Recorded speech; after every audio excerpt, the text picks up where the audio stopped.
이 대표는 오늘 최고위에서 정부와 여당이 민생에 집중하고 있지 않다면서 날선 비판을 쏟아냈습니다. 하지만 정작 본인의 방산주 의혹에 대해선 여전히 입을 굳게 다물고 있습니다. 주식 보유 관련해서도 언급이 나왔는데 이에 대해서 좀 한 말씀 부탁드려도 될까요? 주식장 왜 하시는지 왜 대선 중에 주식 이익충돌 소지가 있다는 걸 느껴보십니까? 정부 여당이 이전보다는 내부 결집용 안보 포퓰리즘에 집중하는 것 같아서 참으로 안타깝다는 말씀을 드립니다. 안보는 국민의 생명과 안전을 지키는 가장 중요한 국가의 작용인데 안타깝게도 국민의 삶과 안전을 위태롭게 하는 방향으로 잘못 작동되고 있다. 좀 더 민생에 집중해 주시기를 당부드립니다.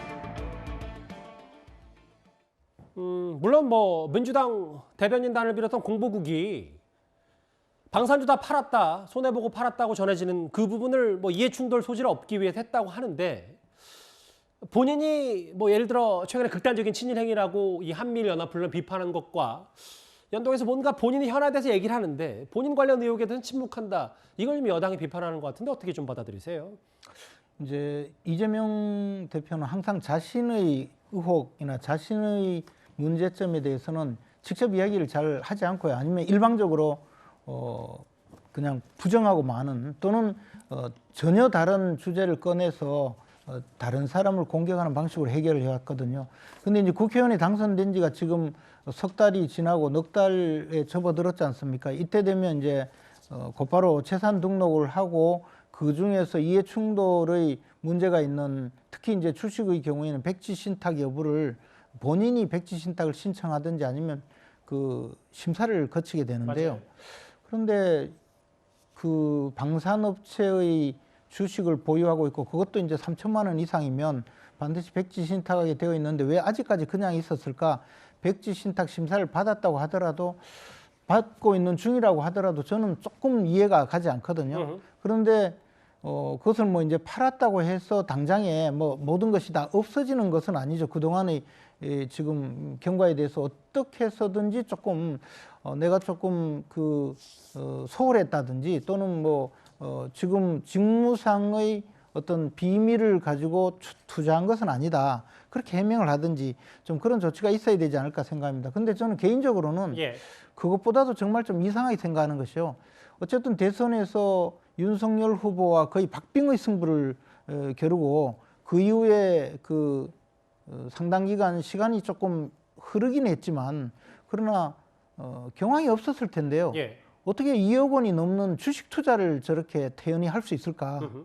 그 점에 대해서는 조금 저는 좀 특이한 분이다 그런 생각을 가지고 있습니다. 법적 위법 여부를 떠나서 그 부분은 좀 특이하다. 이렇게 좀 특이하고요. 예. 그리고 또 하나는 국회의원 선거에 출마해서 당선이 되고 국방위로 가면 이것이 문제될 수 있다는 것은 지극히 정상적으로 국회 내에서 계속 고지를 하거든요. 그런데 아직까지 갖고 있었다는 것도 굉장히 좀 특이하다 이런 생각을 합니다. 애들러서 특이하다고만 표현을 하셨어요.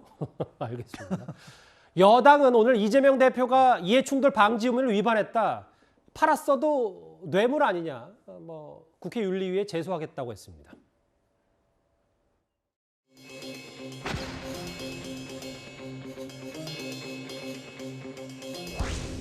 이재명 대표가 주식 매도했다고 어제 밝혔었는데 이 부분은 의미가 없다고 판단하십니까? 뇌물을 받고 이미 뇌물죄가 성립되고 나서 돌려준다고 해서 사라지는 건 아닙니다.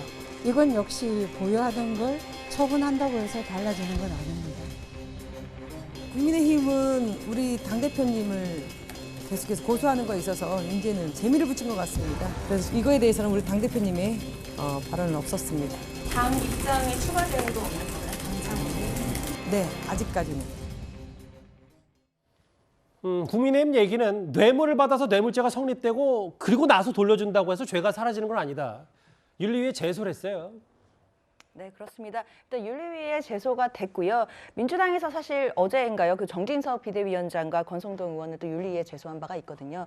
그거에 또 어떤 맞불 형식으로 또 이재명 대표에 대해서 윤리위에 제소를 한 것으로 보이는데, 근데 문제는 국회 윤리특위 아직 구성조차도 되지 않았다는 것에 문제가 있습니다. 그러니까 여야가 할 것 없이 서로 정쟁의 장이 좀 펼쳐지고 있는 것 같은데요.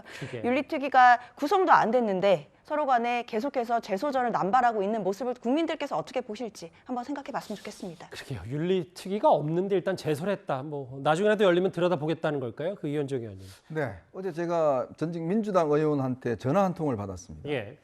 정말 3월 9일 대선 패배 이후에 많은 지지자와 또 이 뛰었던 분들이 정말 마음의 상처, 또 이게 어떤 열패감, 이걸 안고 뭘 해야 될지 모르는 그런 상황이었다는 거죠. 그래서 어떤 갈 길을 모르고 있는 상황에서 지금 보니까 정말 당사자였던 이재명 대표는 주식 투자를 하고 계셨다. 정말 배신감이 든다라는. 민주당 전직 의원 누군지 밝혀주실 수 있어요? 네, 그건 뭐 제가 밝힐 수는 없습니다. 또 그런 이야기를 하면서 예. 이게 너무나 좀 너무 심한 거 아니냐는 이야기를 하더라고요. 자, 그 이야기를 토대로 본다면 정말 이게 과연 이 대선을 이끌었던 리더로서 해야 될 일인가? 오히려 정말 그 실에 빠져 있는 당직자나 지도자 이 당원들을 좀 더 찾아다니면서 이 달래고 또 그들을 격려하고 그런 데 힘을 쏟아야 될 텐데 모르겠습니다. 과연 그때 이 주식 투자를 할 수 있던 정신이 있었는지 참 특이하다는 생각이 듭니다. 대선 때 민주당 지지단이 1번 찍을 때 그 이후에 이재명 대표는 방산 주식 샀다. 이거를 전직 민주당 의원이 비판했다. 뭐 이런 이현정 의원님의 얘기까지 잘 들었습니다. 알겠습니다. 이 소식까지 정리하겠습니다.